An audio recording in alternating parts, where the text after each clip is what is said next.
think also as you watch some cooperatives have great successes, you'll see others follow. This is episode 249 of the Community Broadband Bits podcast from the Institute for Local Self-Reliance. I'm Lisa Gonzalez. Alyssa Clemson-Roberts is Vice President of Communications and Business Services for Pedernales Electric Cooperative. Pedernales serves a large region in central Texas. In this episode, Christopher gets some honest perspective from someone who can offer unique insight from the world of cooperatives. They discuss a range of issues, including new legislation from Tennessee and how it will affect cooperatives. Alyssa and Christopher also get into the challenges that cooperatives must consider when determining whether or not to offer connectivity to members. You can learn more about Pedernales at pec.coop. Now here's Alyssa Clemson-Roberts and Christopher talking about cooperatives and the challenges of deciding whether or not to offer connectivity. Welcome to another edition of the Community Broadband Bits podcast. I'm Chris Mitchell. Today I'm back with Alyssa Clemson-Roberts, the Vice President of Communication and Business Services for Pedernales Electric Co-op. Welcome back. Thanks, Chris. Thanks for having me. So for people who have been long-time listeners, Alyssa's been on the show before, although she was not with Pedernales before. Alyssa, you have a lot of experience working with rural utilities and thinking about broadband. Just tell us a little bit about Pedernales. It's one of the nation's smaller electric co-ops, if I remember correctly. Yes, it is actually the nation's largest electric cooperative. We have about 289,000 meters at this point. Last year, we added 12,000 meters, so we will hit the 300,000 meter mark this year. And for those of you who don't know, 12,000 meters is about the size of an average cooperative. Yeah, we're adding basically a co-op every year. And our territory spans, it's almost the size of the state of Massachusetts, to put it in perspective. Yeah, I mean, it's big. I think 3 out of 4 of the municipal electric companies have 7,500 meters or something like that. So you guys... You're almost like Amazon. You're not only growing, you're growing faster than everything else. Yes, it is an incredible rate of growth, which is a good set of challenges, but creates challenges nonetheless. Right. Now, Pedernales itself is not getting into broadband anytime soon, but I wanted to bring you back on for a candid conversation about some of the challenges, the realistic discussion about what's happening with co-ops as they are considering building a network. Not to say that we haven't had realistic discussions before, but Alyssa, I've always enjoyed your kind of unvarnished, I'm going to tell it to you straight kind of approach. But we have some breaking news that we can cover as well. What's happening in Tennessee? So maybe we'll start there. Tennessee's about to sign this bill. What are you thinking about this bill about rural broadband in Tennessee? Well, I think the fact that they finally taken the handcuffs off electric cooperatives in Tennessee is fantastic. I know that there are several co-ops in Tennessee that have been talking about this for the last couple of years, but they've kind of been living in this world of uncertainty. If I do this, will the legislature, slap me down later? If I do this, am I going to make this investment and then find that I'm not allowed to do this? Which, you've seen municipal electrics have that situation. So, I mean, they've been really living in kind of a world of uncertainty, wanting to provide this service to their members, but just, cautious. And there's not anything wrong with being cautious. So I think that was a big win. The idea, though, that munis aren't able to come out beyond their boundaries and serve unserved, folks in rural America it's a sad day for Tennessee, for sure. Right. Now, in Tennessee, the law that was prohibiting your electric co-ops from doing fiber was really at odds with federal law and arguably actually in violation of federal law. It would have been struck down if the co-ops had wanted to make a big court case about it. But I think the co-ops were more focused on what they could do locally rather than having to hire lawyers and get involved in a protracted legal dispute. That really is the issue. So do you want cooperatives spending money to fight this in the courts, or do you want cooperatives saying, hey, let's put our resources into our communities and actually build a network? So I think that, again, was a win for the co-ops because now they can put their resources where they choose to instead of, again, ending up in a large legal battle with these, behemoth for-profit corporations that, they're good at this and they don't mind spending a ton of money on it. So I think that's the equalizer, though, when you talk about electric cooperatives and big telco, big cable. I always say they have the money and the lobbyists, but we have the people, and that matters. I think that's right. Now, I just wanted to note for people that have been following our website and maybe our press releases where we've gotten a lot of coverage, we've been just blasting this law coming out of Tennessee, which the governor is still expected to sign as we are recording the show. He probably will have signed by the time it airs because of that limitation of the electric municipal providers, because it doesn't make any sense. But I am very excited that co-ops will be able to expand with fiber. The last thing I wanted to cover, though, was this kind of intrigue about whether or not they would be allowed to offer television services. And I thought you could tell us a little bit about why that's important, because it seemed like it almost was lost in the larger discussion about broadband. Well, it is. And the thing about the television services, I think you're seeing, so a newer generation, the younger generation, and they're younger than I am, but they're cutting that cord when it comes to cable. They're going to a pure digital format and they're fine with that. But then everyone else is still kind of like, man, I really like my cable TV. And so when you take that option off the table, it is very hard to get folks to sign up for your broadband service. So by inserting that prohibition initially, you were basically crippling the cooperatives or limiting their take rates or making it much, much harder to make these projects feasible, as AT&T very well knows, because when they made the argument with the FCC that they should be allowed to sell DirecTV, that was their exact argument. So it's kind of ironic that their own argument came back to bite them.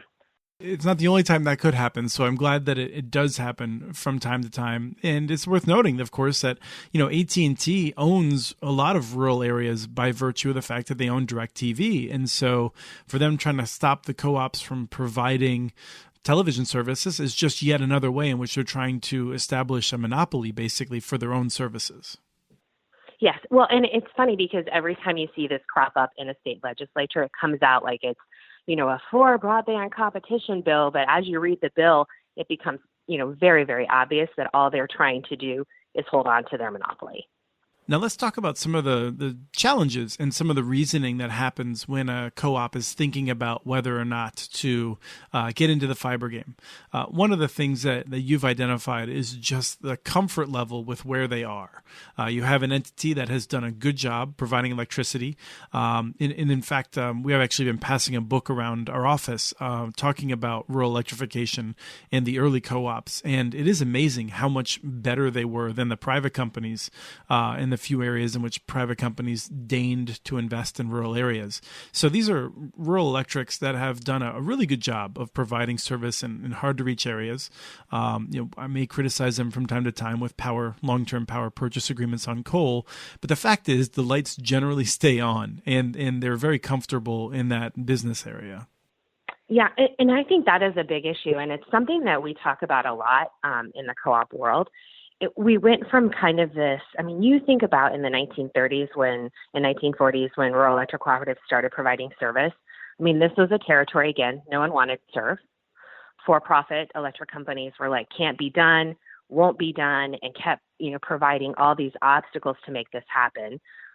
Rural groups got together, rural community leaders, and they said, we're going to do this, we're going to take this risk. So we have kind of gone from this high risk, high reward model that we originally created into a very comfortable, low risk, still high reward, but low risk model. And so I think when you make that transformation over time, I think it's hard to go, wow, we've got a lot at stake here. And I think you're also talking about in terms of investment, some of these investments into fiber will equal or outpace what the cooperative has invested in electric infrastructure. And I think that causes a moment of pause too. And then you have this second idea that should ratepayer funds for electricity be used to provide broadband service and be used to make those initial investments into infrastructure. I think the cooperatives that are doing broadband right now have done a very good job of kind of segmenting that, saying, we're going to use our good credit and our good faith as the electric cooperative to leverage for funding, but your rates will not be subsidizing the broadband business. Instead, they've kind of taken this model where they're almost utilizing their broadband service to help subsidize, the electric side of the business to keep rates low. So again, I think it's one of those decisions where you have, companies that are so stable and so comfortable. It's very hard for them to go out into this world that is very competitive, very cutthroat. You watch every other day, we're watching a pole attachment bill pop up across the country. You watch trying to limit cooperative broadband, trying to limit municipal broadband. I think it's this also, do you want to poke that bear? Do you want to get into a dogfight with these large corporations? And I think it's something that cooperatives have to weigh, but sometimes I worry that they weigh too much into that. It's something that is very complicated. And although when I weigh a lot of those complications and I try to think about it neutrally from the perspective of a person living in these areas, I generally think the co-op should be at the minimum seriously considering it and penciling out the numbers and maybe just starting in the areas where it looks best. But I want to pull out a couple of things that you said and just dive into them quick. I think one is recognizing that this is riskier than electricity. It is. The demand for electricity was eventually much greater. I don't know that it was immediately, but in rural areas where co-ops are doing this, I think we're seeing take rates in initial areas, it's sort of in the low 40s to the upper 60s, depending on the territory. And I think electricity take rates were higher in the time when that was introduced. Yes, that would be correct. I would say, we talk about the low 40s to low 60s and that being lower. That's a pretty good take rate. It is, when right. You're talking about telecommunications service. And again, you have to kind of adjust your thinking. You know what I'm saying? You have to adjust what you're modeling this on. So yeah, it's worth noting that is true. But again, it's out of our area of expertise. It's out of our comfort zone. And I think that's a hard thing, but I come back to every day another cooperative is doing a study, is taking a look at this. And I think it's going to continue to grow. We're seeing an incredible amount of retirements in our industry. I think if I were 2 years, 3 years, 4 years from retirement, I would have a hard time making a decision to explore something like this. Yes. It's hard to make those decisions when you're going to leave this for someone else. So I think as we continue to see our industry change and evolve and these large amount of retirements, and I think also as you watch some cooperatives have great successes, Midwest Energy up in Michigan, Como in Missouri, Bark Electric down in Virginia. I mean, you've got this wide variety of cooperatives that are really succeeding. I think you'll see others follow, but they just want to be sure. Right. I've been saying that I feel like this is a viral spread. And I got some of this from talking with John Chambers at Connexon, where it seems like, and I see this in municipal broadband as well, where if you live in a small community and no one for 100 miles around you has good internet access, you're okay. You're kind of like, everyone's kind of upset, frustrated, wants something better, but you're not losing businesses and at the same rate. Whereas if 30 miles away, you can get very high quality internet access, then suddenly you're in a situation where you have to do something.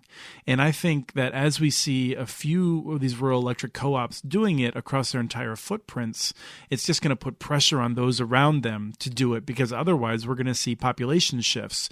And that's a real threat to the existence of the cooperative, which if electricity demand declines, then they're really going to be in a bad spiral. I absolutely agree. And I think even those that don't have someone next to them doing this, we are seeing population shifts already. I mean, I think it was 2010, the census had for the first time showed that there was a decline in population in rural America. They attributed this to a number of factors. Kids grow up, they go to college, they leave their community, they can't find jobs back in their community. So what do? They move to the city, they move to suburbia, they move to another community that has jobs available. Baby boomers are retiring. They used to retire in droves back to rural America. They are not retiring back to rural America now. Why? Because they're used to having these services. They want access to the internet. They want to be able to see their grandkids. They want to be able to communicate with them. They want to be able to read the news online. They want to be able to watch Netflix. When you take all of these things into place, you're going to continue to see those shifts. Absolutely. But I think it's coming everywhere. I don't think it's just going to be in those areas where the next door has it. I think we're going to continue to see that shift throughout all of rural America. It's a ripple effect. It may be more obvious when 30 miles down the road you've got it, but I think everybody's feeling it right now. Yeah, I think you're right. But I do think that we'll see more motivation perhaps in areas that face that immediate neighbor. Oh, absolutely. We agree. We're just saying, we're kind of emphasizing different aspects of it. Yeah. But I want to talk a little bit about the financial challenges, and I'll set this up by noting that another difference is that when we established the rural electric cooperatives, they got territory, and they got a monopoly on that territory. Having a monopoly on services in a territory enables you to get financing in ways that you cannot get if you are a competitor, even if you're competing against a very weak large company that has terrible customer service. It may be difficult to get financing. Now, some cooperatives may be able to leverage their electric base as security for financing, and some may choose not to do that. Some may be prevented from doing that, I'm guessing, because, for instance, if you're buying power from the Tennessee Valley Authority, I don't think they'll let you just cross-subsidize in that way. So as we talk about financing, let me know, did I sum that up fairly correctly? You're absolutely right. It is a big issue. And again, some are not willing to do it. And some are not able. And I think there's also this idea of, it's a little bit riskier. So the interest rates go up. And, every time the interest rate goes up, it makes the loan or the investment a little less feasible. And I think you're also seeing some power struggles at this point, even within RUS and where they can finance and how they can finance. And then you've got, CoBank and CFC as alternatives and other funding mechanisms. But traditionally, co-ops, we borrow from RUS. But now you've got this conundrum because the rural telcos borrow from RUS too. Yeah, and we're seeing real efforts by some of the rural telcos to say that it is unfair for them to have to, compete with a rural electric company. And so, there's one instance in which I can't divulge who it is because they've wanted to keep it quiet, but there's an electric company that's building out to its territory, and it got some rural utility service funds to use in that territory, maybe for smart grid, maybe for broadband. I'm not entirely aware of it. But the point is, they decided to expand to a nearby development that was not in their territory and is not getting any access to the RUS funds, but they were nearby and they really wanted service from the electric co-op. And so the electric co-op decided to go ahead and do it. A rural telephone company, very upset about this and saying it was totally unfair. And so trying to basically push RUS to stop giving money to rural electrics for broadband. And so you have, unfortunately, I think two different entities that both care about rural America kind of going at it with one of the few sources of money that is out there. I would move your kind of to two rural entities, one of who kind of cares about rural America. Well, some of these rural telephone companies... I've been pretty vocal on this. Right. No, and feel free. I mean, I want to be totally honest. If you think I'm wrong, tell me I'm wrong. It's the only way I'm going to learn. Some of these rural telephone companies are telephone cooperatives, though. And like any other entity, there are good apples and bad apples. But it is not just like, we're not talking about CenturyLink. I absolutely agree. And this is the thing. There are some rural telcos who have done a great job of reinvesting the taxpayer funds back into their networks to provide good service. I absolutely agree with that. But there are many who have not been taking that subsidy from the state and from the federal government, all of which is funded by you and me and every other person in this country as a line item on our phone bill. And they have not been reinvesting. In fact, I would love for someone to take a look at how much money these rate of return carriers have gotten from the state and the federal government and plot out what that would have built in terms of fiber network. Oh, I so want to do that. It's so hard. Yeah, it's so hard to get this money, this information. It's just ridiculous. Yes, it is. And they make it hard for a reason. And I will tell you, having looked at this from a couple different state perspectives, you'll probably want to take a shower when you're done reading. Yeah. Because what they could have done with this funding is incredible. And I will say to these folks, first of all, fair is fair. The fair comes to town once a year. We're all grown-ups. Let's move on. And second of all, had you been providing affordable, competitive service, we wouldn't be looking anywhere near you to provide service because that's not what we do. But you don't get to cherry pick the areas that have some density and provide to them and leave everybody else behind, because we are going to come and compete with you in those areas, because that's how we further fund rolling out into those areas that you have left behind for years and years and years. So my advice to the rate of return carriers is much as the same as my advice to the price cap carriers. Do it, provide the good service, provide affordable service, and you won't have any problem with us. But if you're going to continue to collect money from our members and from rural America and from everybody else in this country and not provide the service, well, you should know we're probably coming for you. Now, it's worth just noting that when you say rate of return carriers, you're generally talking about the smaller providers, the price cap carriers, or the big companies from Frontier and CenturyLink, AT&T, those sorts of folks, just for people who aren't as familiar with those terms. Yes, electric cooperatives are not federally subsidized. We get low-interest loans, but it's not a grant-giving handout where they've rolled up money from rural America and from urban America and said, here, we're going to redistribute this pot of money for this. Forever. Right, forever. Our loan programs are fully paid for by the interest that we pay on these loans. And so there's this whole idea that, it's not fair. And again, I would say, if you're providing the service, we don't want any part of it. You've provided it. But when you look at this country and you go, okay, 4 in 10 rural Americans don't have service, somebody's not providing the service and taking the money. And that's a problem. And this is where I get in my sort of small government proper financial approach hat. And I get frustrated at how government programs have been designed historically, because with electricity, there was this sense of we're going to be fiscally responsible and we're going to give capital loans. Perhaps there was some level of subsidy in the early years. I don't know nearly whether or not the loans are below market anymore. They were a little bit below market to begin for the electric co-ops, but there was never a sense that there would be ongoing subsidies for electricity. With telephone, there always has been. And in part, it's because of higher operating costs. When you subsidize crappy technology like DSL in rural areas, is that you are locking in a high operating cost, which then also has to be subsidized. And so if you look at over 10 years of what we're going to get with 10 megabit by 1 megabit DSL from AT&T or CenturyLink or whatever, we're going to be paying far more for that than it would have cost to do fiber, because with fiber, you no longer need that operating subsidy in most cases.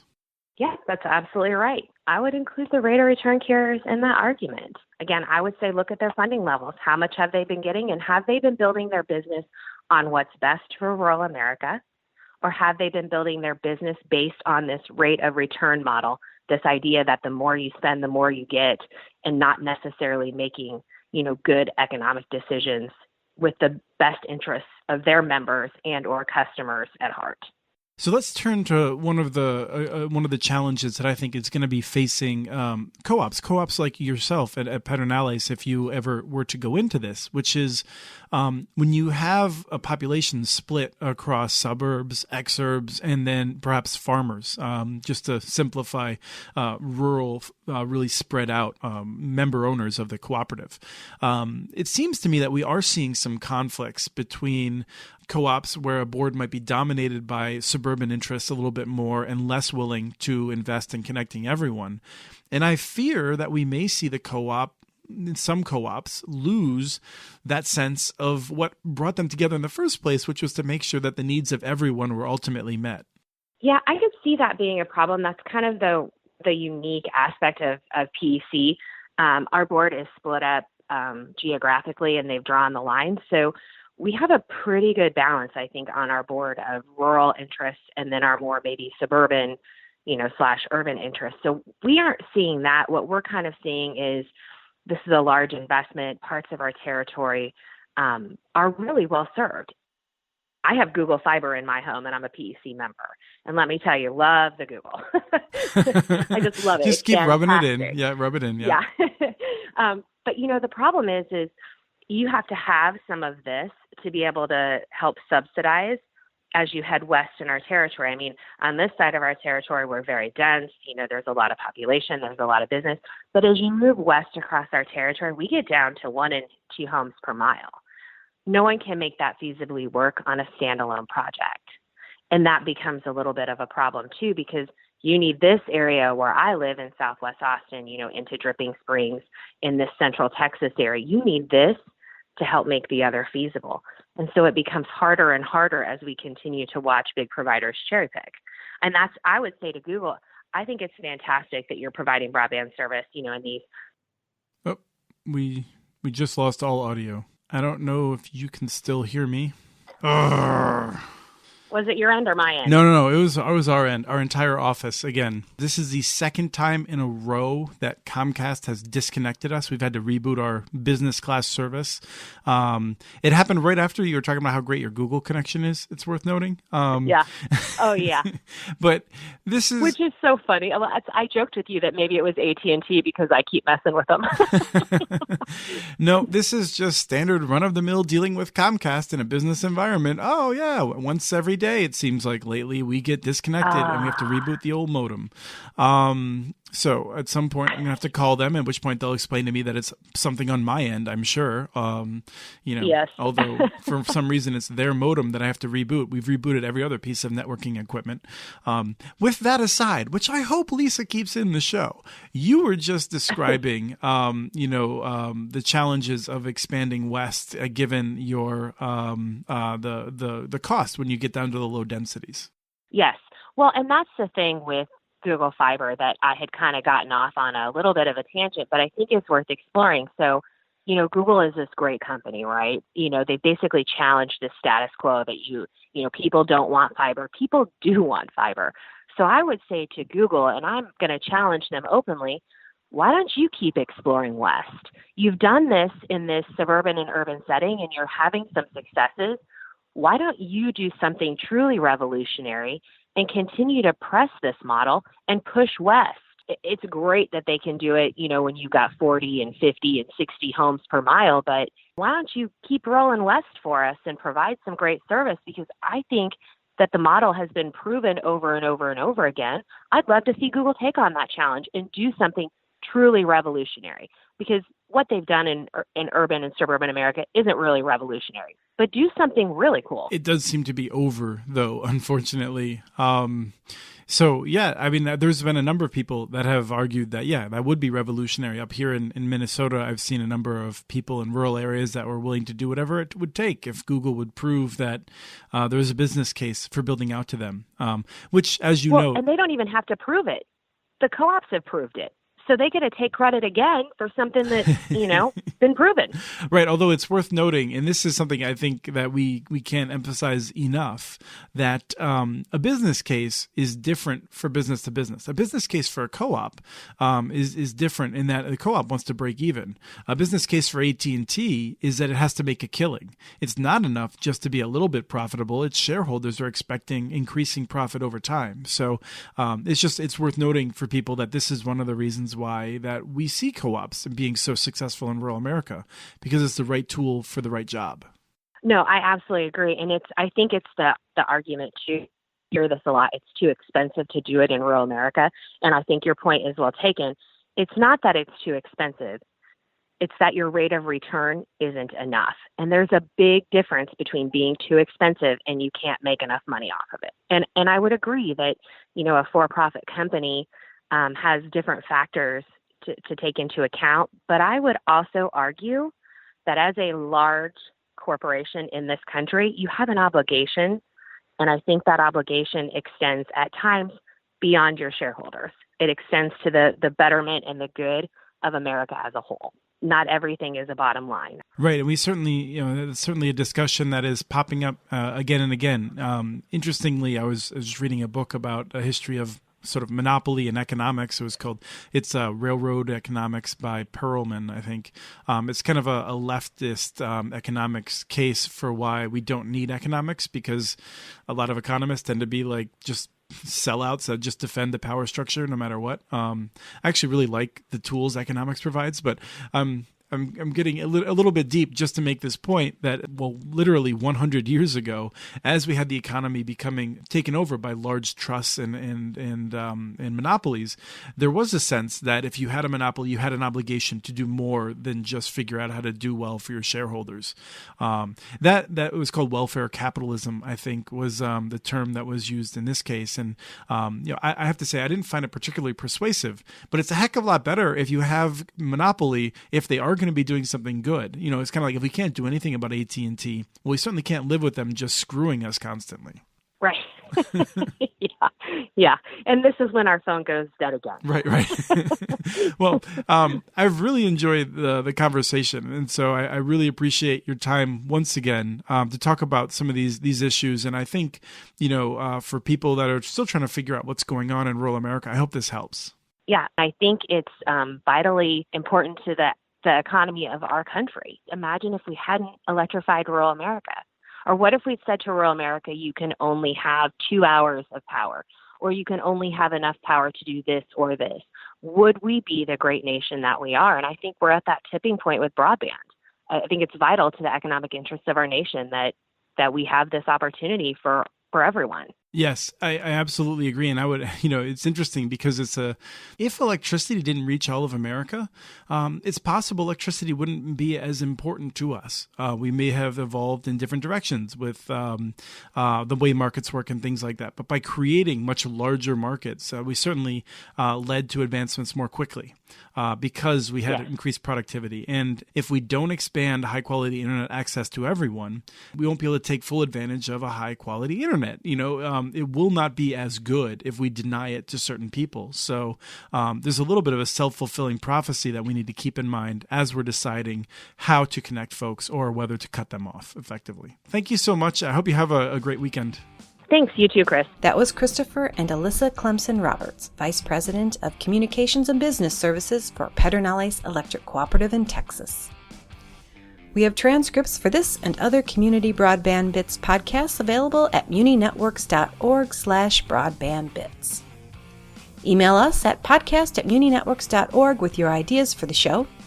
Follow Chris on Twitter. His handle is @CommunityNets. Follow muninetworks.org stories on Twitter. The handle is @muninetworks. Subscribe to this podcast and all of the podcasts in the ILSR family on iTunes, Stitcher, or wherever else you get your podcasts. Never miss out on our original research? Subscribe to our monthly newsletter at ilsr.org. Thank you to Break the Bands for the song Escape, licensed through Creative Commons, and thanks for listening to episode 249 of the Community Broadband Bits podcast.